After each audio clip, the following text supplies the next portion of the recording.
사랑하는 사람이 떠날 때 우리도 어떤 방식으로든 그들과 함께 죽습니다. 그들이 더 이상 살 수 없다는 것을 볼 때 우리는 그들을 위해 살아가야 합니다. 우리는 때때로 신에게 어떻게 이런 끔찍한 일이 일어나도록 허락할 수 있는지 질문하고 싶을지도 모릅니다. 왜 그들이었고 우리가 아닌지 질문합니다. 우리는 수많은 질문을 던지지만 답을 찾지 못합니다.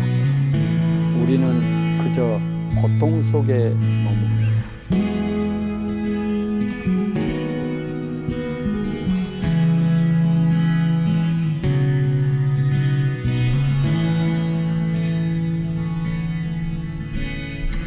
틱 나탄 스님을 저는 마음속으로 존경하는 이제 스승 중에 한 분이신데요. 2003년도에 처음 뵙고요. 2013년도에 마지막으로 한국에 오셨을 때는 15일 동안 계셨는데 15일 내내 아마 제가 모셨던 것 같아요. 특히나 공항에서 떠나실 때 그런 이제 말씀을 하셨어요. 이제 누군가가 이 한국에서 제일 바쁜 스님입니다. 이렇게 이제 그런데 15일 동안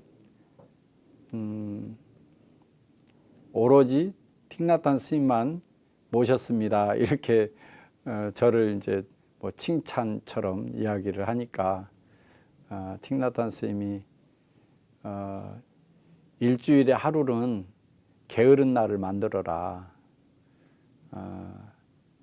그날은 일을 하더라도 오늘은 게으른 날, 오늘은 게으른 날, 그렇게 지내면 좋겠다. 그런 당부를 하셨어요. 그래서 저도 틱 나탄 스님께 이제는 그 연세가 그때 88세셨는데 이제 이 먼 곳까지 법을 설하기 위해서 오시는 것보다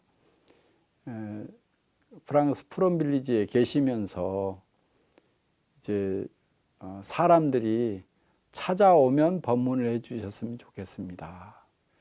제가 그때 모시는 동안에 한 2번 정도 쓰러지셨어요. 너무 무리하신 거죠.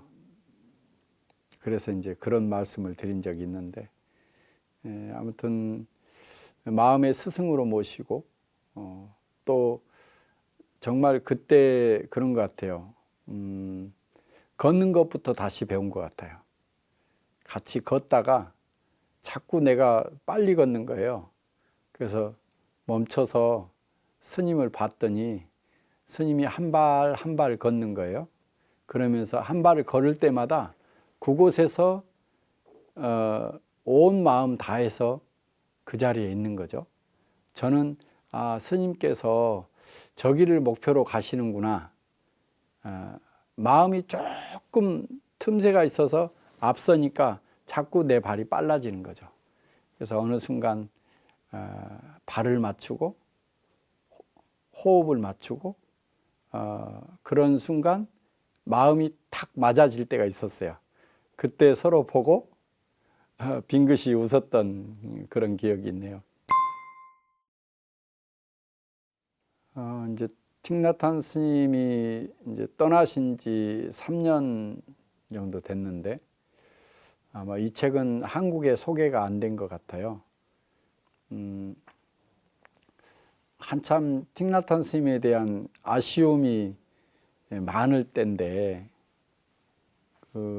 이 떠난 사람에 대한 슬픔, 그런 아쉬움 이런 것에 대한 이제 글이 있는 것이어서 상실에 대한 아픔이 있는 사람들을 위한 틱 나탄 스님의 책인 거죠. 번역하신 권선아 선생님하고 출판사에서 연락이 왔어요. 읽고 추천사를 써달라고 연락이 왔는데 그 틱 나탄 스님에 대한 그 아쉬움, 사실은 저는 이제 큰 아쉬움은 없기는 해요. 온전히 그때 마음 다해서 배웠다고 생각을 하니까요. 그래도 이제 언제 한 번은 태국에 계실 때 열반하시기 바로 뭐 1년 전쯤 태국에 가서 뵀는데, 그때는 이제 말씀은 못 하셨지만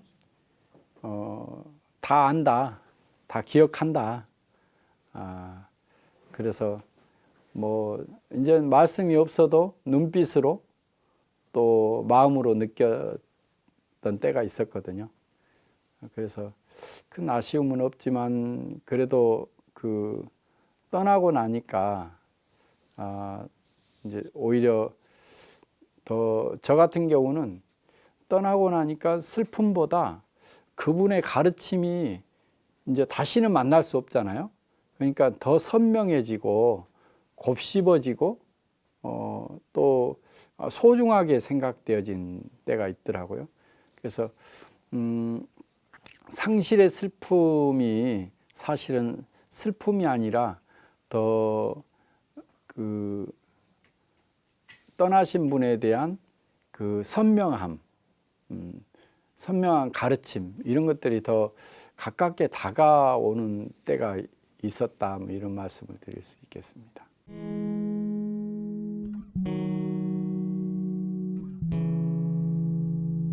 우리는 떠나간 이들을 위해 살아갑니다. 자연재해가 발생할 때, 전쟁과 학살이 일어나고 끔찍한 일들이 벌어져 수십만 명이 목숨을 잃을 때, 세상 곳곳의 사람들이 고통받습니다. 그 고통은 세상의 반대편에 있는 사람들에게도 가닿습니다.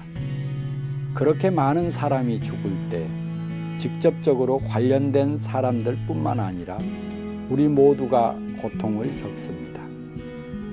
우리는 때때로 신에게 어떻게 이런 끔찍한 일이 일어나도록 허락할 수 있는지 질문하고 싶을지도 모릅니다. 아이들을 비롯해 많은 무고한 사람들이 그토록 많이 죽어야 했는지 묻습니다. 왜 그들이었고 우리가 아닌지 질문합니다. 우리는 수많은 질문을 던지지만 답을 찾지 못합니다. 우리는 그저 고통 속에 머뭅니다.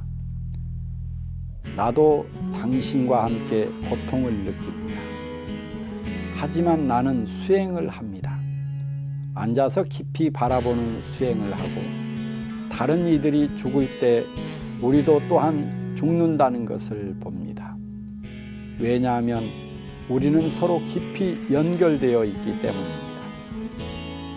사랑하는 사람이 떠날 때 우리도 어떤 방식으로든 그들과 함께 죽습니다. 그들이 더 이상 살 수 없다는 것을 볼 때 우리는 그들을 위해 살아가야 합니다. 우리 자녀들과 그들의 자녀들의 미래를 가능하게 하는 방식으로 살아야 합니다.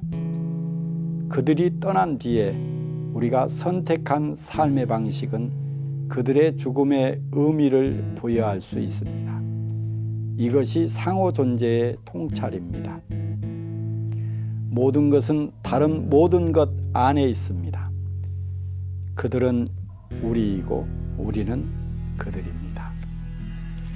그들이 죽을 때 우리 안에 한 부분도 죽습니다. 그러나 우리가 계속 살아갈 때 그들도 우리와 함께 살아갑니다. 이 통찰을 통해 우리는 더 이상 고통에 머무르지 않습니다. 우리는 우리 안에서 그들을 이어가는 법을 배우고 우리와 함께 그들을 미래로 데려가는 법을 알게 됩니다. 또한 그들을 위해 밝은 미래를 창조하는 법을 배웁니다. 이 통찰과 함께 우리는 평화를 경험합니다. 이번에 저도 경북 쪽을 내려갈 기회가 있어서 차를 타고 쭉 가는데 산에 그 화재 난 현장들을 이 그 TV나 또 신문 가지고 보는 거하고는 전혀 딴판이에요. 너무나 많은 곳이 그렇게 산불 피해를 겪었더라고요. 그러면서 그 안에 깃들어 살았던 그런 생물들, 동물들, 또 뭐 그 사람들까지 수많은 것들이 한 가지를 이루기 위해서는 수많은 인연들이 이렇게 중첩돼서 서로 어우러져서 살아가는 것이잖아요. 근데 한순간에 그게 다 상실된다고 하는 것이 얼마나 큰 어려움인가.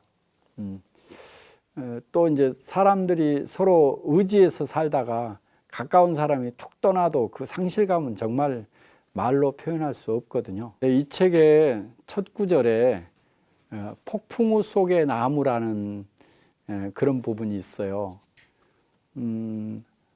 폭풍우 속의 나무는 시선을 저 나무 끝에다 두면 굉장히 어지럽게 흔들리죠. 마음이 굉장히 산만한 것처럼. 그런데 시선을 나무 끝에 두지 말고 몸통에다 두라는 표현이 있어요. 몸통에다 두면 그 가지 끝의 움직임은 크게 마음의 흔들림이 없죠.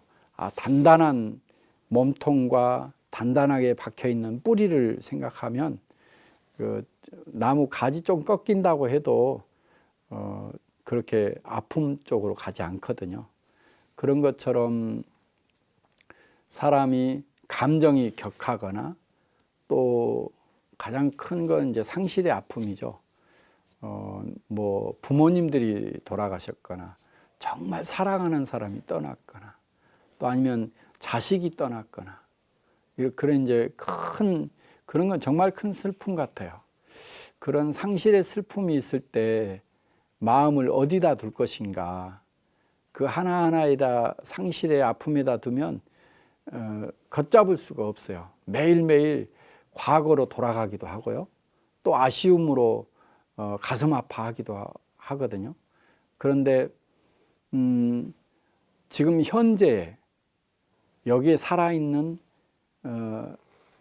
숨쉬기로 돌아오면 숨을 들여마시고 내쉬고 바로 지금 현재 여기에 있게 되어지면 오히려 나무 끝에 있던 시선이 몸통으로 돌아오는 것처럼 현재로 돌아올 수 있거든요. 현재로 돌아오면 바로 어제의 숨도 오늘 쉴 수 없고 내일에 숨 쉬는 것을 미리서 숨을 쉴 수 없거든요. 지금 현재에만 우리가 숨을 쉴 수 있는 것처럼 늘 현재로 돌아오게 되는 거죠. 사람을 생각하면 과거의 생각, 아픔, 그 다음에 아쉬움 이런 것들이 싹 사라지게 되죠. 그래서 현재의 지금 이 순간으로 돌아와서 지금 현재 내가 할 수 있는 일이 뭔가 그러면 그 상실의 슬픔보다 현재에 내가 더 잘 살아야 되겠구나. 그리고 상대와 관계 속에서 이제 귀한 말씀들 있잖아요. 이런 것들이 더 생생해지는 거죠. 그래서 현재를 더 깊이 있게 살 수 있고 그러다 보면 훨씬 그 만났던 대상에 대한 감사함도 생겨나고요. 행복함도 생겨나고 그러면서 자기 안에서 앞으로 어떻게 살아야 되겠다고 하는 그런 발원도 만들어지게 됩니다. 사실 이제 내면의 섬이라고 하는 것은 우리에게 어떤 분별하는 마음이 없을 때는 아주 고요하고 평화로운 마음이 있어요. 이제 석가모니 부처님께서는 바로 그 지점을 지혜와 자비가 가득한 나의 본성이다 표현을 했고, 달마대사는 성이라고 나하고 동일한 참 성품을 가지고 있다 이런 표현을 했고요. 선의 스승 중에 육조 해능대사라는 분은 무념, 아주 평화로운 마음의 상태가 있고, 또 무주, 가장 어디에도 집착함이 없고 얽매임이 없는 자유로운 마음의 상태라고도 하고요.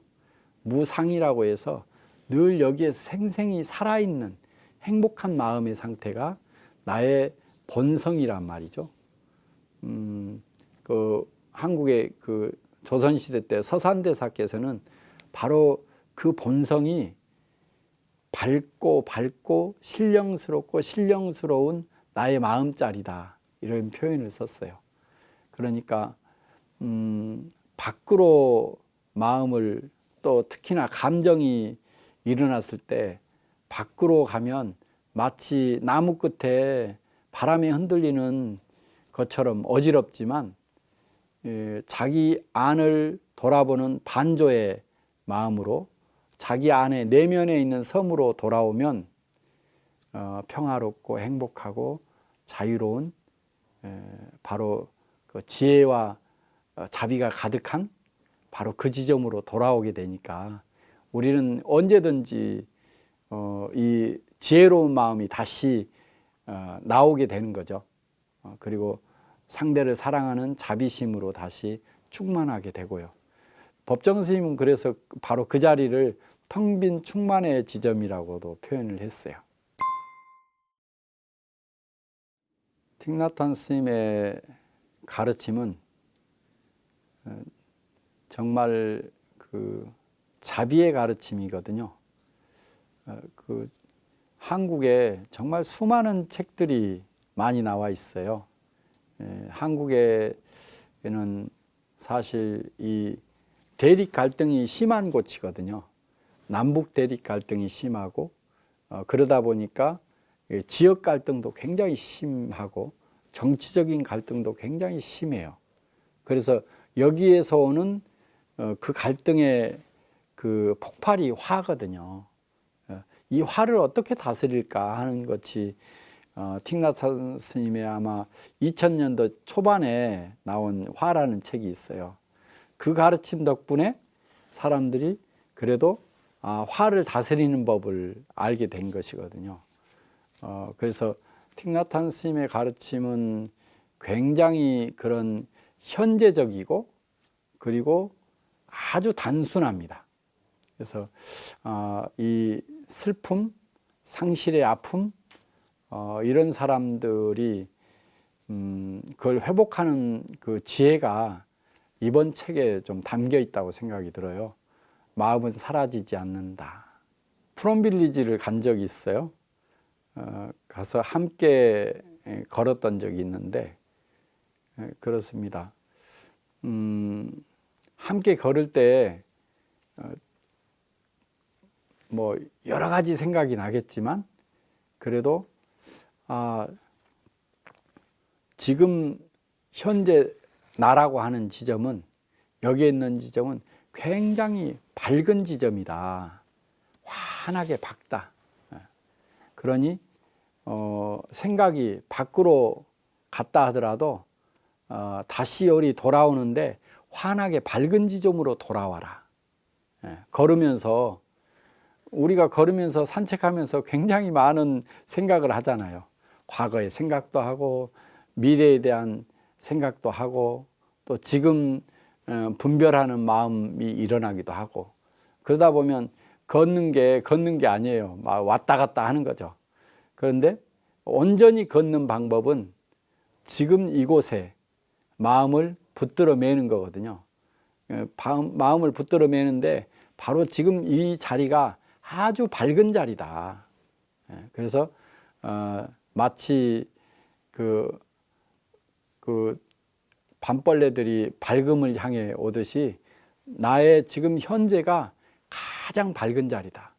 그러니 마음이 과거로 갔다 하더라도 다시 현재로, 미래로 갔다 하더라도 현재로, 또 좋아하고 싫어하는 분별하는 마음으로 갔다 하더라도 지금 현재에 온전히 아주 밝게 걸을 수 있었으면 좋겠어요. 그때 온 마음으로 살길 바라고요. 늘 후회하지 않고 바로 그 사람과의 관계에서 진정으로 사랑하고 진정으로 함께 했다고 한다면 바로 그 지점마다 완성된 지점이고, 또 후회하지 않고 그 삶을 바탕으로 해서 또 현재가 있고 또 현재가 있고 또 현재가 있는 거거든요. 그래서 가장 현재에 살아라. 그리고 온 마음 다해서 살아라. 거기에 삶의 지혜가 있다고 생각합니다.